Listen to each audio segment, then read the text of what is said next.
fundamentally motivates people? This has been a question that philosophers and psychologists have been considering for millennia. For Epicurus and Freud, the will to pleasure is what drives us. For Machiavelli, Nietzsche, and Adler, it's the will to power.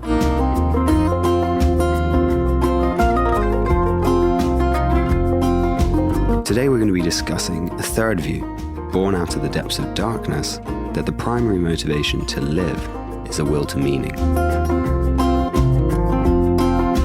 My name's Kiana, and you're listening to Will to Wisdom, a podcast exploring perspectives on living well.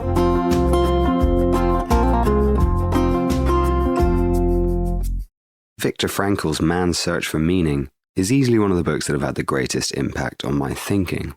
I first read it when I was 20, and since then, it's been an amazing source of solace during the darker moments of my life. It's an account of Frankl's time spent in 4 Nazi concentration camps over the course of 3 years. Despite the book's bleak subject matter, it's full of hope, insight, and even humour on occasion. Against the darkest depictions of the worst parts of human nature, examples abound of the very best aspects too. Reading it is the ultimate exercise in perspective. The book's imperative to view suffering as an opportunity for meaning has an incredibly powerful effect on me whenever I'm feeling low. I can say in all seriousness that if only one person picks up the book and reads it as a consequence of listening to this episode, then all the effort that has gone into producing it will be worthwhile in my eyes. We'll be discussing only a few insights that I've drawn from the book over the years. I need to emphasize that listening to this episode shouldn't be taken as an alternative to reading the book. All I'm offering is a primer, and not a particularly comprehensive one at that. But before we get into the ideas of the book, who was Viktor Frankl? Frankl was born in Vienna in 1905 to Jewish parents. He developed a strong interest in psychology from an early age. During his later school years, he somehow managed to establish communications with Sigmund Freud. These conversations would prove foundational to Frankl's later thinking. However, whilst he was studying psychiatry at university, Frankl's view of psychotherapy began to diverge from that of Freud. Frankl rejected the view that mental illness was born solely out of repression of the unconscious. He thought that there was more to human motivation than the dictates of sexual life or the foundational experiences of our infancy. Because of these differences in thought, Frankl was forced to leave Freud's Society for Psychoanalysis. Shortly after, Frankl joined Adler's close circle at the Society for Individual Psychology. Adler, like Freud, was another famous Viennese psychologist. His view of psychoanalysis emphasized the importance of cultivating a social self to preserve mental health. For Adler, mental disturbances could be contributed almost entirely to a lack of social interests. Despite admiring Adler's emphasis on the importance of social life, Frankl thought that this approach was incomplete. To him, Adler didn't account sufficiently for the importance of the existential or spiritual self. Where Adler's approach to psychotherapy focused on making sense of life through the need for interpersonal relationships, Frankl sought to do the same by exposing a different kind of need, the need for spiritual growth and meaning. In 1927, as a consequence of his heterodox views, Frankl was expelled from Adler's Society for Individual Psychology as well. So, by the tender age of 22, Frankl had entered and been expelled from the 2 greatest institutions of psychology in the Western world. This, in my view, is a ridiculous achievement in itself, but it's only the very beginning of Frankl's story. For the next 10 years or so, Frankl would publish papers and generally continue his research to justify his claim that meaning constitutes a central motivation for being. Alongside his research, Frankl worked at a number of psychiatric hospitals and specialized in the treatment of suicidal women. In 1937, Frankl started his private practice, but this venture was short-lived. Following the Nazi annexation of Austria in 1938, Frankl was no longer permitted to accept patients. He therefore joined Rothschild Hospital, the only hospital in Vienna still admitting Jews, as head of the neurology department. There, he was able to help numerous patients avoid the Nazis' enforced euthanasia program for the mentally disabled. Sadly, this post was also short-lived. In 1942, Frankl, his wife, and his parents were deported to the concentration camps. Frankl was separated from his family immediately, none of whom he would ever see again. He would spend the next 3 years in unimaginable conditions, bouncing from camp to camp. These 3 depraved years would serve to cement Frankl's holistic approach to psychology.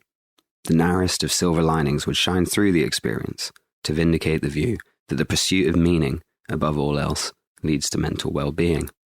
There's a sick irony here.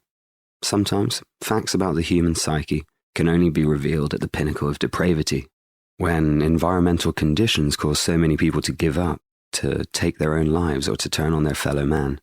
This is when deep truths about the psyche can be revealed by analysing the characteristics of the few who don't give up, the few who strove to make life tolerable for those around them.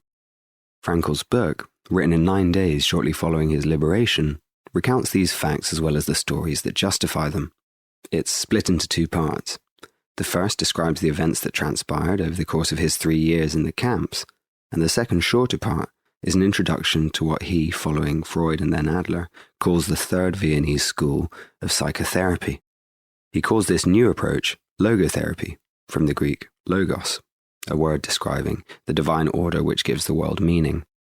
In 100-odd pages, more is revealed about the human condition than in any other book that I've read. And today, I want to share with you a number of the ideas that stuck with me after reading it.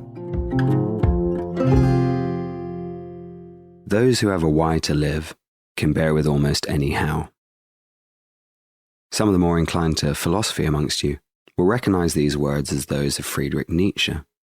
But never has Nietzsche's aphorism been put more rigorously to the test than in places like Auschwitz and Dachau. The idea is this: our capacity to simply carry on, to deal with the bullshit that life will inevitably throw our way. That capacity is directly linked with the amount of purpose and meaning we have in our lives. If we have a defined point to aim at, something meaningful that we see ourselves as entirely responsible for, then we'll be able to bear even the most grueling of burdens. For Frankl, the sources of meaning that fueled his resolve in the camps were twofold. The first was his wife. The hope of one day being reunited with her emboldened him. That hope allowed him to look past the hopelessness of his current situation. Recalling a moment of reflection amongst the chaos, he wrote, quote, "Occasionally I looked at the sky, where the stars were fading and the pink light of morning was beginning to spread. But my mind clung to my wife's image, imagining it with an uncanny acuteness. I heard her answering me, saw her smile, her frank and encouraging look. Real or not, her look was then more luminous than the sun which was beginning to rise." End quote. Frankl had no idea whether his wife was dead or alive in that moment. He even recognized that the chances that they would be reunited if she was alive were infinitesimally small. But it didn't matter. The meaning that his love provided his existence meant that he had hope for the future, and therefore a reason to carry on, despite the difficult conditions he found himself in. Frankl was fortunate to have other sources of meaning too. Upon entering a work camp for the first time, prisoners are stripped completely of their personal belongings. Frankl was no different. At the gates he lost his watch, his wallet, his wedding ring, but most importantly, his life work. At the time of his arrest, Frankl was carrying a manuscript containing his thesis on logotherapy. It was in the final drafting stage, almost ready to be unleashed into the world. But, like his wedding ring and the clothes on his back, Frankl's manuscript was tossed on the pile along with all the other prisoners' personal property that wasn't pillaged by the guards. Now, it's reasonable to ask how an experience like that could possibly have provided Frankl any resolve at all. I mean, I've thrown hissy fits in the past when my computer's crashed and I've lost an hour's worth of relatively inconsequential work. But Frankl's resolve stemmed from the fact that he viewed the work itself as something of supreme importance. He knew that the ideas the manuscript contained needed to be out there in the world. He knew that they would help to alleviate the suffering and despair that many people face. This knowledge filled his life with meaning and provided him the hope that despite this setback, his masterwork would one day make it into the world. In Man's Search for Meaning, Frankl describes sitting up at night in the cramped, typhus-infected cell block, imagining himself giving lectures on logotherapy at great institutions around the world. Frankl would write down the core elements of his theory on whatever little scraps of paper he could find, and most importantly, he would put it rigorously to the test by attempting to help the prisoners who had lost all hope and were prepared to die at the very next moment. His therapy in the camp consisted in fundamentally changing the attitudes of the prisoners. He wrote, quote, "We had to learn ourselves, and furthermore we had to teach the despairing men that it did not really matter what we expected from life, but what it expected from us. We needed to stop asking about the meaning of life and instead think of ourselves as those who are being questioned by life, daily and hourly. Our answer must consist not in talk and meditation, but in right action and in right conduct. Life ultimately means taking the responsibility to find the right answers to its problems and to fulfill the tasks which it constantly sets for each individual." End quote. His point here is that life contains several awful inevitabilities. Frankl often refers to a tragic triad: guilt, suffering, and death. These things cannot be avoided in life. Now, obviously, the prisoners at the concentration camps had an atrociously unfair share of these inevitabilities. I'm not making comparisons about the totality of our suffering compared to theirs. Actually, making comparisons about any two people's suffering is a futile endeavour in my mind. Having said that, there's a lesson to be drawn here. The prisoners who refused to give up, those who found in themselves a reason to live despite their conditions, did so because they were able to see their suffering as something over which they could triumph. In viewing suffering like this, as an opportunity to display and develop character, prisoners could derive from their life a sense of meaning and purpose in spite of their suffering. Quote, "Everything can be taken from a man but one thing, the last of human freedoms, to choose one's attitude in any given set of circumstances, to choose one's own way." End quote. It didn't exist at the time that Frankl was writing, but there's now a considerable literature in psychology on a phenomenon called post-traumatic growth. We think of tragedy as something that exposes our vulnerability in an unpredictable world. This can, in many instances, cause us to feel weak or helpless. But paradoxically, it can also boost our self-confidence. In overcoming past tragedy, we become more resilient in the future. Building our character in such a way, by viewing suffering as an opportunity for personal growth, requires a radical change in perspective. But if we're able to make that change, then we'll be amongst those who can tolerate even the most severe downswings in luck. I think there are strong links here to what we were talking about in the last episode on Stoicism and fatalism. We can be certain that the future will hold some amount of suffering for all of us. This is an absolute given. We have no freedom to prevent it. But we do have freedom over how we react when periods of suffering come around. And it was those who applied that freedom in the camps who survived. Here's Frankl speaking on the subject during a television interview in the early 80s. Our freedom is a finite freedom, a limited freedom. That is to say, a human being is never fully free from conditions, be they of biological or psychological or sociological kind. But the ultimate freedom is always and remains always reserved to ourselves. That is the freedom to take a stand to whatever conditions might confront us. How we react to the unchangeable conditions is up to ourselves. In other words, if we cannot change a situation, we have always the last freedom to change our attitude to that situation. Let's try applying some of these thoughts to modern life. What if you're like me and you can't derive meaning through the love you have for a spouse because you don't have one? And neither do I have a manuscript that's set to completely reinvent the common understanding of an entire scientific field. Where is someone like me supposed to find meaning? The theory of logotherapy outlines 3 fundamental places that anyone can derive meaning from life. The first is through the attitude we take towards suffering, as we discussed. The second is by creating a work or doing a deed. Now, for Frankl, this was the manuscript he worked so tirelessly on. But a work or a deed doesn't need to have a profound effect on the entire world for it to be meaningful. All it has to do is give you something that you're prepared to focus single-mindedly on, something that you believe to be of value to at least one other person. It could be writing a song or helping a family member paint their fence. It could be literally anything, providing you find it purposeful. This podcast is an example for me. We're only a couple of episodes in, but researching and thinking about the show is something that has filled my evenings and weekends with a sense of purpose. If we keep ourselves busy with tasks that we find rewarding for their own sake, we're much less likely to fall prey to the darker sides of our psyches. The final source of meaning, outlined by logotherapy, consists in our love for others.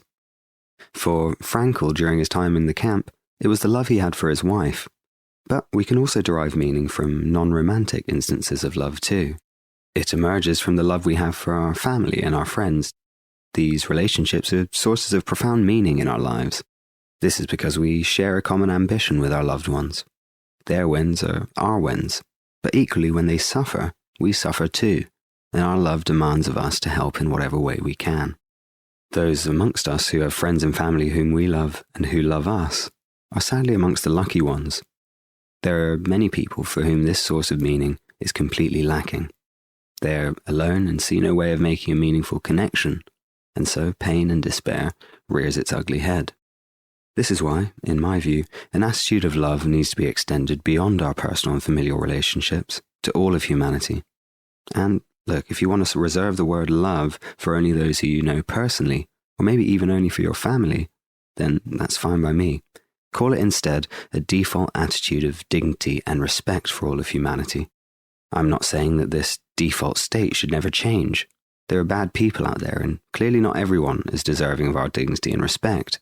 But if we make it our baseline, our starting point, then in doing so, we're refusing to close ourselves off to the possibility of meaningful connection with others. Maybe it's someone who's begging for money on the street, and maybe you have no money to give. That's fine, but you do have a moment to be decent and kind. Every human encounter provides this opportunity. On the matter of love, Frankl writes, quote, "Then I grasped the meaning of the greatest secret that human poetry and human thought and belief have to impart. The salvation of man is through love and in love. Love is the only way to grasp another human being in the innermost core of his personality. No one can become fully aware of the essence of another human being unless he loves him. By his love, he is enabled to see the essential traits and features of the beloved person, and even more, he sees that which is potential in him, which is not yet actualized, but yet ought to be actualized." End quote. So we have three sources of meaning: through purposeful work and deeds, through love and in love, and through the attitude we take towards suffering. Now, a common thread in what we've been speaking about so far is the power of hope in alleviating suffering. I've learned through Frankl's work that hope is an incredibly powerful thing. I'm not a religious person myself. I don't have strong intuitions about the existence of God, and I certainly haven't come across any arguments that justify a belief in such a thing. But having said that, it's difficult to deny the positive effect that religious belief can have on mental and physical health. There's plenty of data that demonstrates this. Believers are more likely than non-believers to survive diagnoses with the same mortality rate. We've all heard stories of cancer sufferers who have managed to survive even terminal diagnoses. Oftentimes, the reason they cite for this ability is sheer will and an unwavering faith in God. Now, religious types will try to convince you that this phenomenon is proof of the existence of a benevolent God, that a deity is intervening in their lives and providing a cure for their illness. This is simply not true. From a psychological perspective, there's a key difference between religious and atheistic people. A belief in God allows those who hold it to extract a sense of meaning from beyond our worldly experience here on earth to an afterlife. For them, our time on earth is simply a proving ground, a stepping stone to a state of eternal being in heaven. All religions have this belief in an afterlife. For the Abrahamic religions, this consists in a belief in heaven and hell. In Buddhism and other Eastern faiths, it's a belief in reincarnation. Atheists, on the other hand, believe that our worldly experience is all we've got. After our death, our soul, if there is such a thing, dies with us. The effect of believing in an afterlife when we're living is that it provides the believer a sense of hope. It's easier to look death in the eye and persevere when one is safe in the knowledge that they'll be reborn. This sense of hope has an incredibly powerful effect on our chances of overcoming life's most challenging obstacles. Let me share with you a story that Frankl outlines in the book that demonstrates this point. One day, a fellow prisoner came to Frankl to discuss a strange dream he had a few days earlier. In the dream, a voice had told the prisoner that he could ask whatever question he liked, and the voice would provide an answer. Naturally, given the conditions he found himself in, the prisoner wanted to know on what day he and his camp would be liberated so that their suffering could finally come to an end. Upon hearing this, Frankl asked, "When did you have this dream?" "Oh, a couple of days ago, on the 1st of March, the prisoner answered. "And what did the voice tell you?" "It said that we'd be liberated on March 30th, answered the prisoner, full of hope, convinced that the dream voice would be right. As the fated day drew nearer, the war news that spread around the camp made it appear very unlikely that they'd be freed on the date provided in the dream. By March 29th, the same prisoner suddenly fell ill. On March 30th, the day that the prisoner had been informed that he'd be liberated, he became delirious and lost consciousness. The very next day, he was dead. To all outward appearances, he had died of typhus, but there is a strong case to be made that his death was at least in part due to a complete loss of hope for the future. Here's another piece of anecdotal evidence for the power of hope.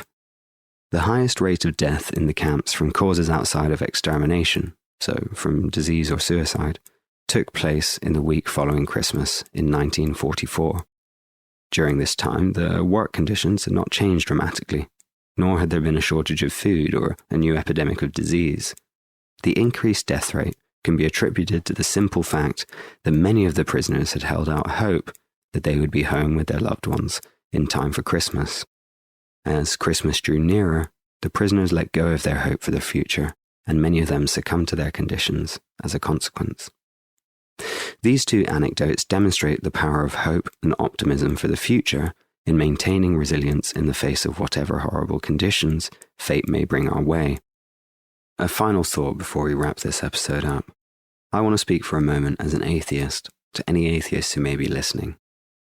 If you accept what I've said up to this point about the centrality of meaning and hope in maintaining mental well-being, then we have on our hands a problem that we need to face head-on. In the past, religious belief was something of a given. When science couldn't answer questions about our lived experience, we looked to the gods. But now it's easy for us to pick holes in religious teachings. Why posit intelligent design when we understand natural selection? Why think about the heavens when we can look directly into distant galaxies?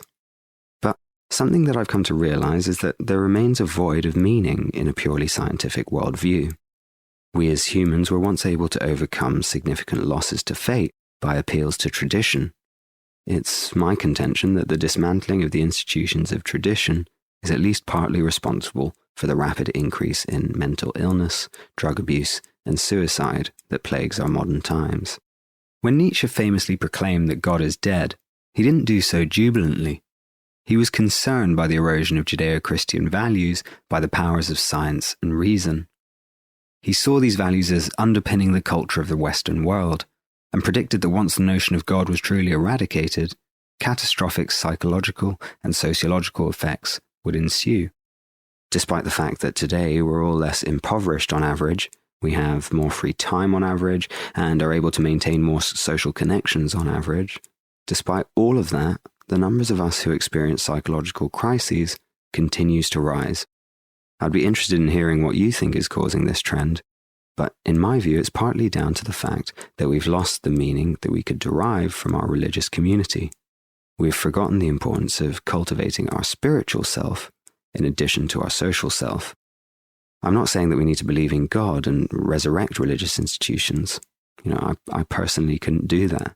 But equally, we mustn't buy into the worldview first presented by post-structuralists like Derrida and Foucault that life is essentially meaningless. Not only is this view not true, but it's also incredibly damaging in my opinion. If we view life as essentially meaningless, then we remove all hope for the future, and as a consequence we'll descend into nihilism and plague ourselves with despair. Pursue meaning by creating impactful work, by loving others, and by the attitude we take towards suffering. We don't need religion to do any of those things. But if we don't have religion, we had better bloody do them, if we're to be spared the consequences of this epidemic of meaninglessness and pain that is spreading through our world. All right, friends, that's the thought I'm going to leave you with today. Please do pick up a copy of Man's Search for Meaning and read it. I guarantee you that you won't regret it. You'll find it relevant to whatever stage of life you find yourself in, because young or old, male or female, it doesn't matter. We all suffer, and we all yearn for meaning. If you do read it, or if you've read it already, I'd love to hear what you took away from it. How has it positively affected your outlook on life? Thank you so much for listening, and since I'm acutely aware that the subject matter of this episode was somewhat bleak, I'll leave you with a little dose of humour from our man Viktor himself. This is a clip from a lecture Frankl gave to students in America, not long after his liberation. They wish to make a lot of money. In Europe, every American student, even more every American adult, is regarded as someone who is just out to make a lot of money. Really, 16% of these students regarded their main goal and concern in life to make a lot of money. I'm quoting literally, make a lot of money. And you know what the top class, the top category, we say category, what do you say? Category was among, you excuse me, but I know I am speaking a marvelous accent without the slightest English. Now,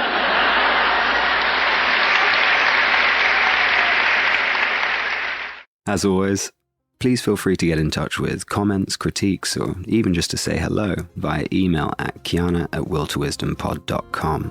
That's KEYANA @willtowisdompod.com. You can access the transcript to this and all episodes of the show at willtowisdompod.com. On the transcript, you'll find links to further reading if you fancy exploring any of these ideas further. Also, if you enjoy the show, please leave a rating or a review wherever it is that you listen. This helps those clever algorithms to present the show to other people out there who might enjoy it. And with that, I thank you once again for listening, and I'll speak to you soon.